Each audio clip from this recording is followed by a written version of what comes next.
Welcome to Kiss the Reviews. I'm Armando. Corey's on one side of me or the other. I don't know. I'm But here. this is what happens when you start using like new technologies and things. I don't know where Corey is at this point. But this is 1996's The Mirror Has Two Faces. Before we get started, if you want to follow the show on the social medias, you can follow us at Kiss the Reviews on Instagram, TikTok, and Twitter. And if you want to join us on Patreon for a bunch of cool new things, and now that we're recording on a new app and a new platform, we're gonna be doing some other things, maybe some reactions and that kind of thing. That'll all be on Patreon. But you can join us at Kiss the Reviews on Patreon as well. And let's get into the cast of 1996's The Mirror Has Two Faces. This film stars Barbra Streisand as Rose Morgan, Jeff Bridges as Gregory Larkin, Lauren Bacall as Hannah Morgan, Pierce Brosnan as Alex, and George Segal as Henry Fine. That'd be awesome if he was Steven Seagal's dad.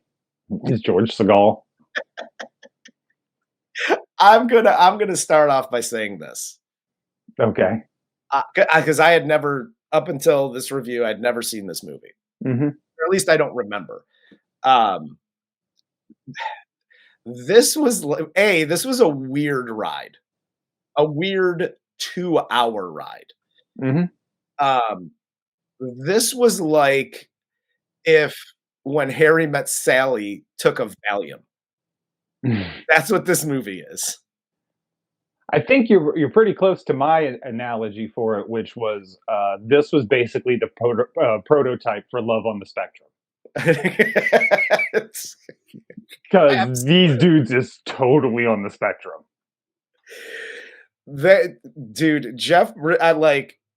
I don't know how Jeff Bridges read this script and was like, "Fuck yeah, I'm totally in to this one." I have a lot of questions. Yes, like whose choice was it to make these characters the way they are? Yeah, they are both very unlikable characters. They're terrible.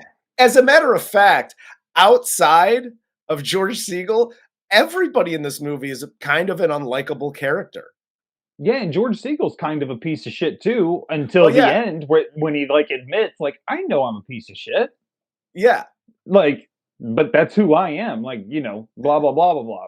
Whatever his fucking point was. I tuned out at that point. But, dude, this is honestly, I watched this movie and was like, oh, good news, bad news situation.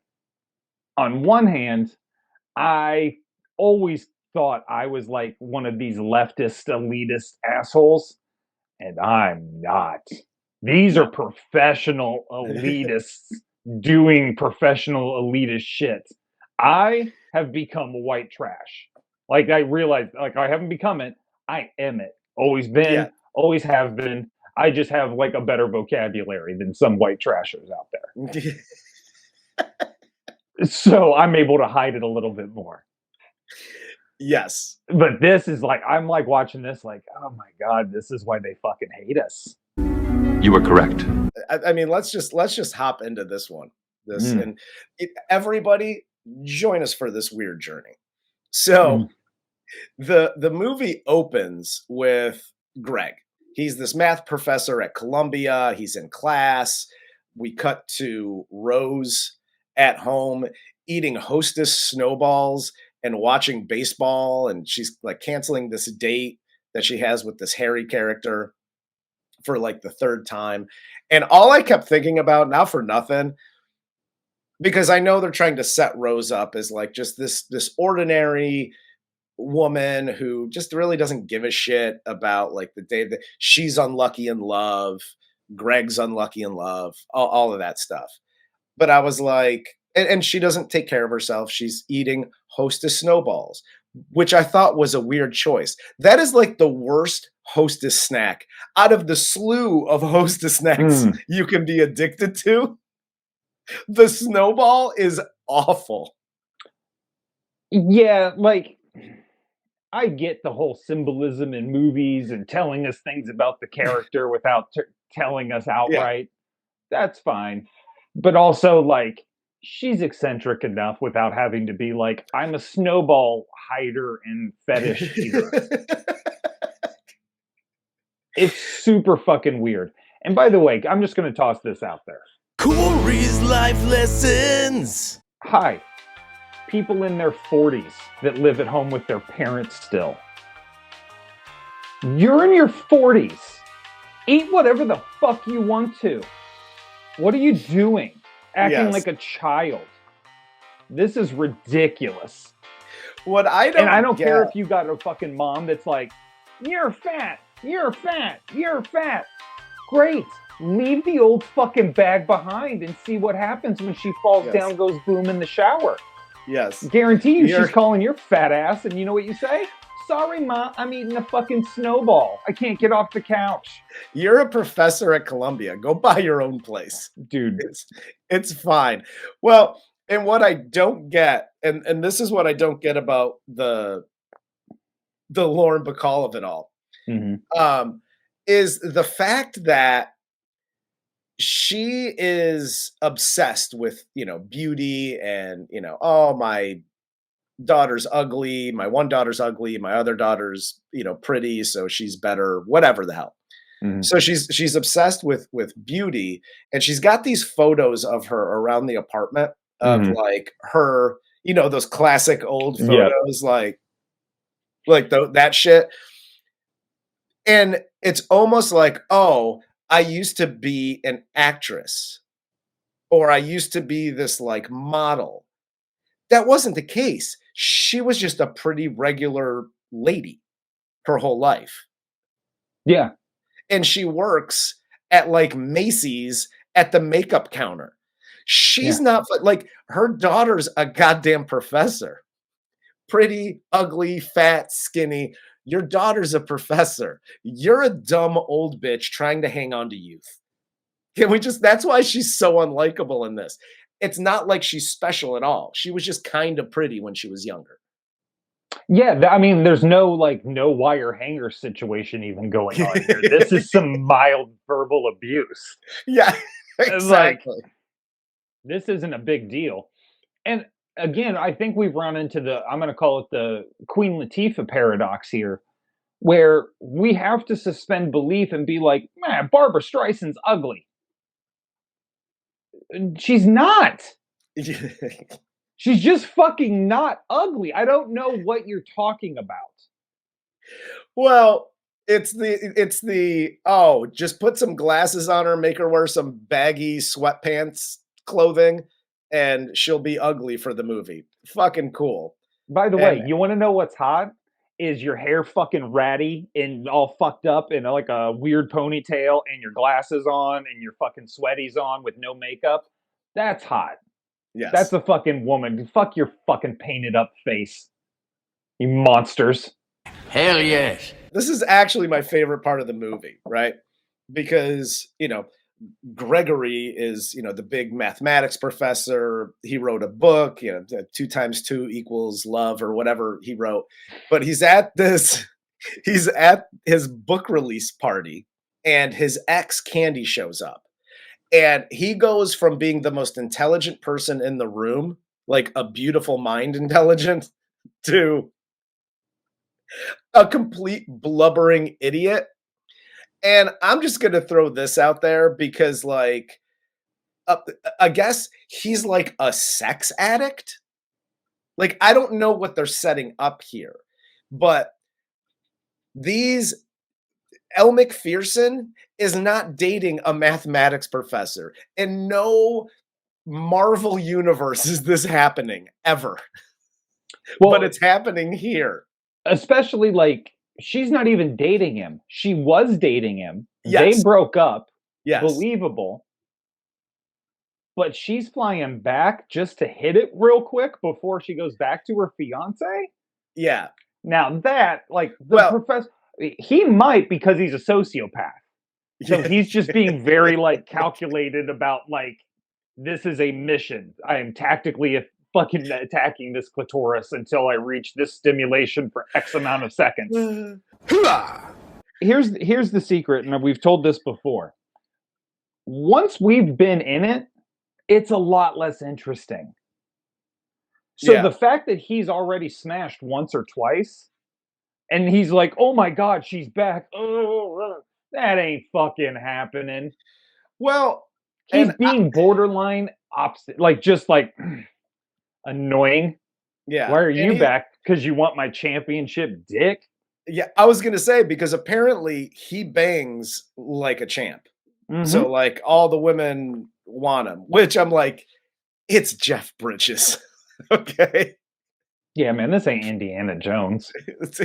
So, but he calls this sex line for relationship advice. And he gets the advice to take out an ad. So he takes out this ad, which Rosie's sister replies to. And it's like old school ad. This in 1996, FYI, the internet existed. Like, I know it was like Bing, AOL, but like there was different websites dedicated. I know that's like the nerdy thing, but back then it was. Well, he's also very nerdy. Well, exactly. But he went old school with it. Like he took out like a personals ad in the paper, and they sent him letters with actual developed photos, paper clipped to each of the letters. So he goes through and he sees Rose and he calls, and the sister answers, and she's like, oh, I did it for Rose. So his idea is like, and this is where shit like gets off the rails for me, because his like idea is to go to her class, and because they're both professors at Columbia, he goes to her class, and this class is like fucking Lollapalooza. It's standing room only. If I'm not mistaken, it's an English lit class, is it not?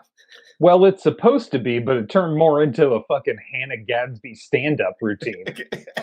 It's fucking ridiculous. But everybody's like super like, yeah, we're so happy, and the jokes and the this and the that, and they're standing around. Listen, I went to college. I've had some pretty interesting professors. There was never such a buzz about how a professor taught that people were like, we got to go to this class. Well, that was never a thing. That's because what you don't understand is this is like the easiest A in the world, because it's English lit at Columbia University, right? She doesn't talk about literature at all. She uses two people from literature to basically as an example for her broader topic, which is love stinks. Yeah. And sex is messy. And Jeff Bridges, at least that's half her message. Yes. Because Jeff Bridges pulls the fucking most mansplaining shit in the world and is like, I heard what I needed to hear. That's the end of the lecture. Everybody leave. End of lecture. I've heard everything I wanted to hear. My point has been made. Goodbye. Well, the funny thing about all of this, because, you know, it's the whole love is messy and relationships are messy and yada, yada. But we also see this because apparently Rose's family, it's not just like the mom's fucked up. The sister is, if the dad was still alive, like he would be, their whole family's a mess. Like, I guess she was dating Pierce Brosnan. Or they were friends, and then she introduced him to her sister, to her sister, and Pierce Brosnan was like, hey, screw you, Rose. I'm going to go marry your sister now. I'm marrying the big titty one. What am I doing? It's very messy how they make it seem. It seems like they went out for a few dates because she's over the fucking moon in love with Pierce Brosnan. Like, she's like swooning or crying every time she sees him. Yes. And I know that's true love because that's how I feel when I see Usher on stage. Is it possible this story is true? Yes, it is. they don't really outward say, and it's so fucking weird that they would have gotten to a point where Barbra Streisand fell in love with Pierce Brosnan, and then he dumps her and marries the sister, and everybody's okay with it Yeah, because it everybody's makes cool. more sense visually. Yes. Dude, I'm going to go ahead and just toss this out here. I think Barbra Streisand's family is pretty anti-Semitic. I think they got a big problem with Jewish people. I'm just going to say. Aren't they all Jewish? Well, they're supposed to be, but there's really only one, and they call her ugly the entire movie. You were correct. Did her father die because these Nazi women killed him? And they're just totally slowly torturing Barbra Streisand? I think so. Is that the subtext? Sorry I interrupted you, but that just dawned on me like, yo, her father was probably Jewish, and they just fucking killed that sumbitch. Yeah, I think so. I think you're right. But the part that I don't get is we have Jeff Bridges calling Rose one night, and they have this very awkward conversation, and he asks Rose out to dinner, and then she then stalks him at his math class, and they solidify their date here. Rose, I'm sorry, I do have to interrupt you again. Rose doing this whole like klutzy funny girl bit. Not for me. Oh, I can't work my remotes. Why? Oh my God, my phone rang and gentleman callers on the line. I can't work my remote controls now. Bitch, you're the fucking professor of English literature at Columbia University. And every day it seems like you perform a 45-minute stand-up act straight out of the Catskills. So my guess is you can probably figure out a fucking remote. I don't care. I don't care if you're the professor of underwater basket weaving. You're a fucking adult. You should know how to work remotes. I get that we make jokes about older people and like, oh, like my joke is always like, oh, if you had a VCR, it would still be blinking 12.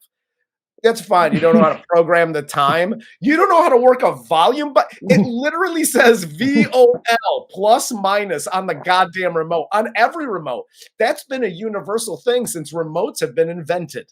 Especially in 96 with the TV you're using. Yes. That has like 3 buttons on it. It's power, channel up, down, volume up, down. You were right. I don't know why Jeff Bridges calls her. What he could, like, if you really wanted to go this route and see if, you know, you guys were compatible and date this woman and yada, yada, wouldn't you do like I don't know, hey, I'm running into you on campus because you work at the same university? This rando phone call, like, I pulled your name out of the directory. That's creepy as fuck. At that point, Rose should just be like, yo, fuck you. You creepy ass math professor. Click. Yeah, like, unless somebody's giving you their number, I mean, people don't use phones anymore anyway. Yeah. But that was always a bad look. Like, I knew cats back in school. Not me. I swear it wasn't me. Definitely not me. But somebody not me would use the like fucking old school white pages and like look up like girls' family home phone numbers and be like, hey, this is fucking Andy from school. You want to go out tomorrow? It's like, dude, what the fuck are you doing? Like, they said no literally every time. Yeah. Because they didn't give you that. Like, that's where consent should start. Is like, can I have your number? Yes. Well, and it just gets even more weird here because they go to dinner, right? Mm-hmm. She's like, oh, you're totally not a creepy, weird stalker guy. So we'll go to dinner. They go to dinner, and he is a PhD in mathematics. Mm-hmm. And he is so impressed that Rose knows how to add, subtract, and divide. Like, math, not my strong suit. I don't math, But everything Rose was saying, I was like, yeah, that's just common sense, what you're saying here. And he was like, oh my God, I can't believe you know that numbers exist. You know what prime numbers are? That's right. You weren't blown away by this? It's a fucking woman doing math. It's fucking insane. I've never seen shit like this. I'm like, whoever wrote this script probably wrote fucking Marvel movies, right? It's fucking nuts. A woman doing math. That's like giving a woman a map when you're lost in the woods, Blair Witch Project. We're seeing women do wild shit, bro. And this, he's so impressed. This coming from a guy that when they go on their next date to the orchestra, he brings Ghostbuster tools because listen, I get setting up characters. We already fucking talked about this at the beginning of this. Mm-hmm. I get the whole setting up of characters. We get it. He's a math professor. He's a nerd. He can't enjoy music. He can't enjoy the orchestra. That he's got to bring a freaking Ghostbuster goddamn EVP monitor to the orchestra and be like, look at the dots. And the dots on the thing represent the different... Dude, put that shit away and listen to the music. If Rose at the first beat, when he calls her, wasn't like, hey, creep, I gotta go, click, she should have done it here. And if she doesn't do it here, she does it afterwards, okay? I don't care how hard up you are. This tangent that he goes off on after the orchestra were like, sex and things, and you can have a relationship and you can get married and never have sex and blah, blah, blah. And every time she tries to interject, he just fucking talks right over her and like just bulldozes the whole conversation. She's like, cool, I guess we're dating now. Alpha move, bro. Alpha. That's a straight up alpha move. He went home and ate 3 pounds of raw ground chuck like a man. Jeff Bridges has got no room for beta cucks at all. Nope. He is man-tastic. All up in this. Like, don't talk, woman.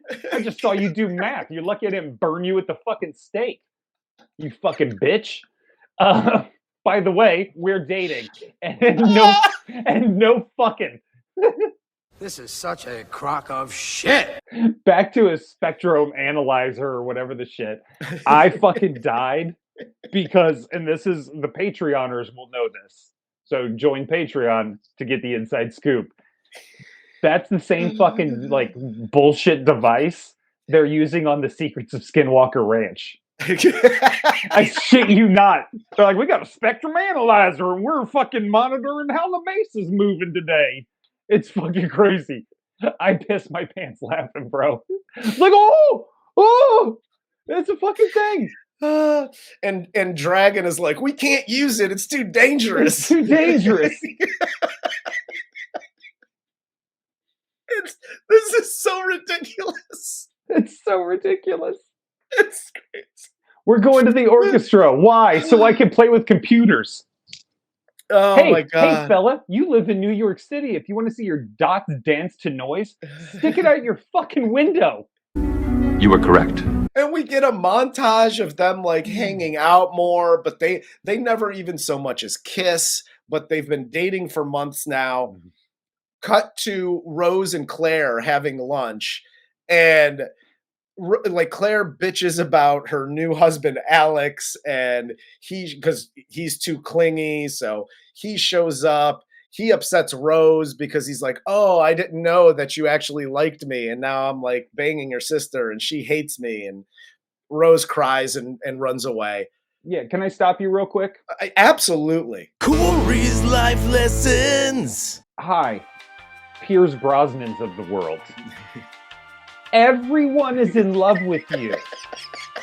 You are literally breaking every woman and man's hearts every time you say goodbye to someone.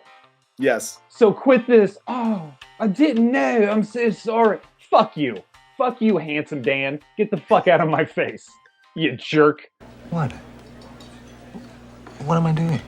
I think this is how Pierce Brosnan is in real life. He's like, he just doesn't know how attractive he is. And he was like, oh, I broke your heart. Oh, I didn't know. Am I attractive? I'm sorry. I didn't mean to do it. But Rose here has Greg over for dinner for like his birthday or whatever. And it's with her mother. And afterwards, Greg tells Rose that their relationship is so great that he can provide her with sex on occasion if she would like.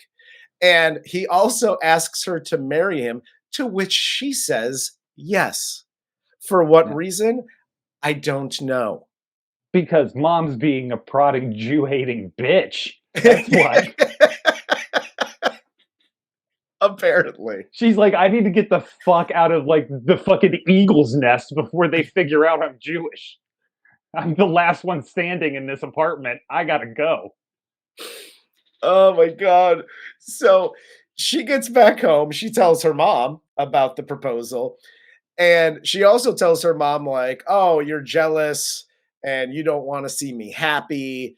And, you know, I'm happy with someone else and blah, blah, blah. You're so jealous because you were pretty and now you're an old bag of bones and you're jealous. So, yeah, for not having sex, she's all of a sudden got this big dick confidence. Yeah. It's just like, I'm getting married. Fuck you, mom. I'm getting married. Fuck you, sister. I'm getting married. Fuck you, Alex.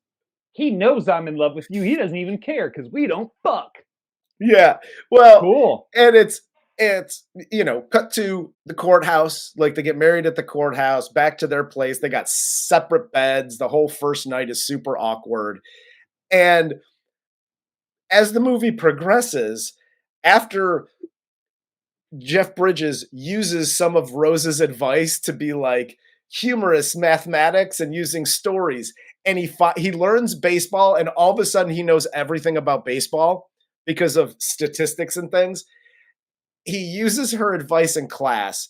He gets so excited that at dinner that night, they have this connection over her eating ritual, and sparks start to fly, but then they still don't have sex because Jeff Bridges here is literally about to come in his pants.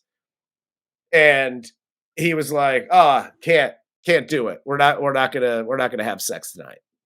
Which he like throws a fit, right? He goes into the bathroom and gets all embarrassed, and then he comes out like a typical guy does. He's like, "This is your fault, you dumb, ugly bitch. Usually you can't get it up. This problem, it's the reverse." But he's like, "I see why your mom hates Jews. I fucking hate you too." Like, he fucking freaks out on her, dude, and he does. And it's like, this is you're the one breaking the contract because you said if you give me warning, I will provide you good D. And she gave him warning and even asked, "Is this enough time?" And then, like, as they're getting into it, and then he's fought it off in every way he can, he's finally like, "I don't want to do this," and runs away like a fucking Cosby victim that had nothing to drink.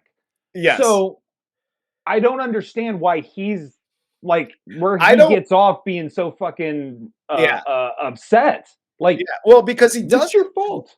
He does it twice because he does it here, and then like the next morning or a few days later, whatever, she literally tells him like they're having morning coffee and getting ready for work, and she was like, "Hey, I want to have sexy time." Yeah. And hopefully tonight is enough notice for you to, you know, take your pills or do whatever it is that you got to do to get ready to, you know, take your pills to bang like the champ that we all know you are. And Greg loses his mind and is convinced that, you know, sex is going to ruin everything. Like he talks to his buddy Henry and he's like, why Henry is still friends with this dude is beyond me, because like, if we were talking and I knew you know, banged everybody east of the Mississippi, like I would just be like, dude, what are you doing here? Just bang a couple. Like, are you masturbating? Like, you get the poison. What are we doing? Like, why are we having these conversations? I would not be friends with you anymore. But whatever. That night is when it gets hot and heavy, and he like takes a cold shower after, and he gets all angry.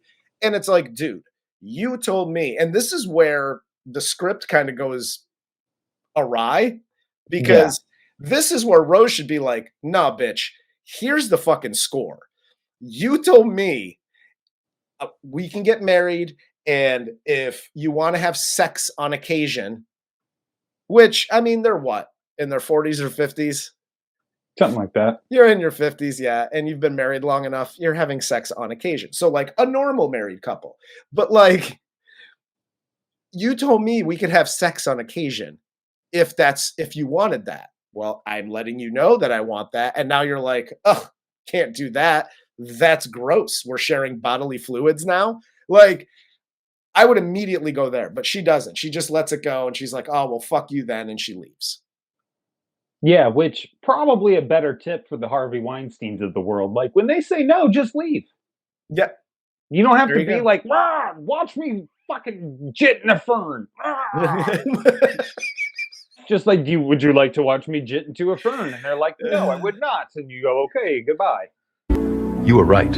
Rose here, like, stays at her mom's place for an elongated period of time. Gregory gets like this, oh, your book tour in Europe, like that's where he gets like these 3-month book tour on math in Europe. lecturing on mathematics in Europe. So cool. So he leaves for Europe. They're still separated. And this is where Rose's mom admits to being jealous, and, oh, you were a pretty baby. And they have like this whole conversation. And then Rose starts working out, and we get a montage of Rose working out, getting makeovers, Greg calling and leaving messages on her voicemail, and she's like ignoring him until he gets back home. Yeah, okay. So I thought this was definitely going to go a different way. So did I. Like, Rose being ugly was just going to be accepted. Right? Like, you are beautiful no matter what makeup you wear or clothes you wear. You're beautiful. Yeah. Period. I've never stopped looking at you as the mom. I've never stopped looking at you, Rose, as this beautiful little baby here. You've always been this way for me. You've projected a lot of this. I just wanted you to see it. That's where I kind of thought we were going, but instead, fucking Mama Goebbels over here goes, you know what? Here's the problem with you. You are so pretty. And she's like, you were once pretty. You should remember that. And Rose is like, you're right. Fuck snowballs. I'm jogging and working out, and my mom's taking me to get... She conforms. Yes. She completely conforms and is like, you're right. If I really want to get some dick in this world and get the man I think I deserve, I have to be beautiful. Yeah. That's the message we're sending, Barbara. No, that's exactly. This is your movie. I thought this was going a completely different direction. And when it went this way, I was like, oh, I thought this was like empowering for women, or, you know, like, be who you are and blah, blah, blah. And I was like, nope, work out and stop fucking eating. Okay. This is what we're doing. You need to have this figure that she comes out with in the skimpy dress when Greg gets home from Europe. So he gets home, he's shocked that she's all done up. She's got this, you know, hot dress on that's like sticking to her. She's got the blonde hair now. Her hair's all done up, makeup and all that. And Greg is speechless. I'm... What? Speechless. And feels betrayed. To tell you the truth, I feel sort of betrayed. Because she decided that I'm sick of you walking all over me. So she decided to better herself. How dare you? I can't believe you did this shit. You should still be ugly, stupid. Why did you do all this work to get pretty? Right? Your mom said she had been like destroying your self-confidence for years. And this should not have been a thing. Yeah, and this is where the movie takes another turn that I did not expect. And I was like, gross. So she's like, hey, your relationship theory is bullshit. I was lying to you. I was lying to myself, yada, yada. She fucking bounces. So you think it's all over. Things begin to fall apart for Greg because now he realizes that, like, I love her, I guess, or whatever. Like his whole life falls apart here. Corey's life lessons. Hi, ladies, Uncle Corey here. If you want men to listen to you, because she's trying to tell Greg all of this at the very beginning, but he won't listen. He keeps overrunning her, like Armando said. So now that she's pretty, Greg listens. So if you want us to open our ears and actually hear words that are coming out of your mouth, tighten it up, sweetheart.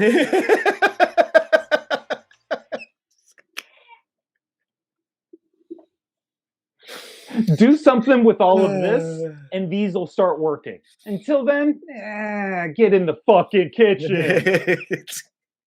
Thanks, Harrison Bucker. What Corey says does not necessarily represent those thoughts of Kiss the Reviews. No, just Trinity College, or wherever the fuck that bearded cunt spoke. I don't even know. Oh, so things start falling apart for Greg. He can't get his shit together. Rose starts seeing Alex because he breaks up with Claire. So one night they get intimate. Rose cuts Alex off and says, no, thank you, Pierce Brosnan. I'm not down with your D or whatever. But again, going back to earlier with everybody being cool with Pierce Brosnan going, ew, Rose, and then going and marrying her sister. Her mom is now cool with her seeing Alex and dating Alex after he breaks it off with her sister. Like, this is just a weird fucking family. You were right. Her mom is basically like, okay, we threw on some makeup. We got that body tightened up.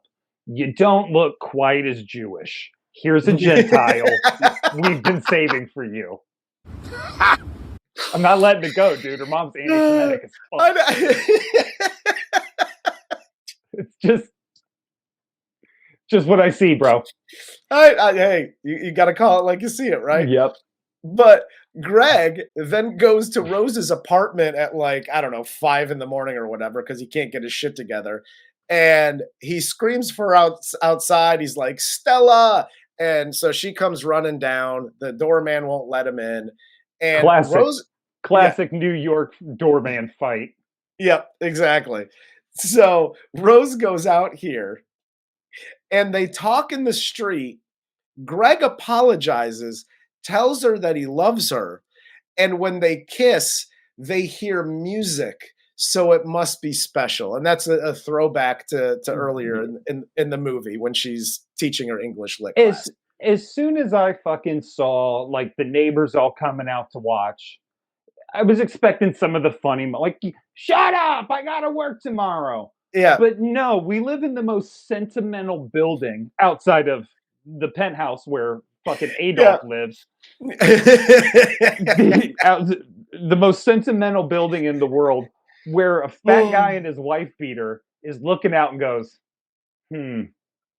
walks back into his apartment, grabs a record so we can all see him polishing it off, puts on Puccini because that's what they said in the beginning of the movie. You hear in your head when it's true love. They kiss, the Puccini starts to play, and they go, where's this music coming from? And they're looking all around like somebody just shot the mayor and Batman for open windows in all the buildings. That was my question. Fuck out of here. Because earlier, Greg's like, the whole thing, nobody hears music when they kiss and yada, yada, and blah, blah, blah. And then some dude is playing a record. And they're literally looking around like it's in their head. You're adults, yes, but you're both professors. And now you're just like, is it in our head? Oh my God, this must be so special because we both are hearing music, the same song, and it's playing in our brains. Well, yeah, it all makes a lot more sense if you watch the director's cut like I did, because at the end, Jenny McCarthy comes on and tells you not to vaccinate your children.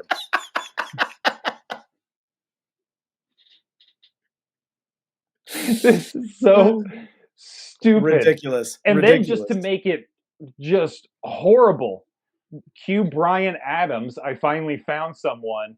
Wow, you watch them make out all over fucking Brooklyn. Dude, okay.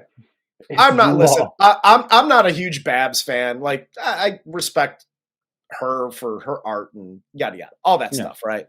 I'm not a huge Jeff Bridges fan. I'm not looking for like the new Jeff Bridges joint that's coming out. Like, but I also respect him and his acting. But I don't need to see Jeff Bridges and Barbra Streisand like literally making out and touching holes and things all over the streets of fucking New York. I don't need to see anybody doing that long at any. I don't watch porn that long. I'm on and off that fucker so quick. Like, this was longer than every porn I've ever seen in my life. Well, that's the thing. You can have it. How many movies have we seen? You get the kiss at the end, and then, you know, whether it's Bryan Adams or Billy Joel or some, you know, composer that just wrote the song for the end of the movie, you get the kiss, you get the credits. It's maybe a minute. The longest is like 2 minutes. This shit goes on for about 7. It goes on throughout the entire credits. Yeah. What are we doing? What are we doing here? It was weird. I just watched it to see how long it would go on for, and it was all of it. It was an uncomfortable amount of time. I'll say that. Yeah, it's like at one point they stop, they walk somewhere, point to a building. It's like they haven't seen us make out, and then they just stop and start kissing again. Yeah, dude, this one was a weird one, man. This was a weird journey. I mean, I guess if you're into stuff like this, cool. Not for me. Just say that. Not for me. No, like I'm like you. I appreciate Barbra Streisand. Prince of Tides is the shit. Yeah. I won't even fucking front on that. Like, Prince of Tides is a dope ass movie. Yeah. This is not that. Like, I don't know what the intent was supposed to be. I don't know. Well, like, whatever it was, I think you went in the wrong direction. Unless you were actually like, ladies, get out of sweatpants and get pretty and boys will like you. Like, if that was your message, you nailed it. Good job, Babs. But if that wasn't, not great. Yeah. Focus more on storylines and less about suing people taking pictures of your house. That would be my advice. Yeah, again, not for me. This one was not awesome. So no, they put this movie together out of a box of scraps. With a box of scraps. Yeah, back to back Jeff Bridges movies. But that's all I got, man. You got anything else on this one? No. Don't to Jewish people. Yes. The opposite of what this movie's telling you to do. Exactly. Well, for Corey, I'm Armando. This is Kiss the Reviews, and this was 1996's The Mirror Has Two Faces, and they're both Jeff Bridges.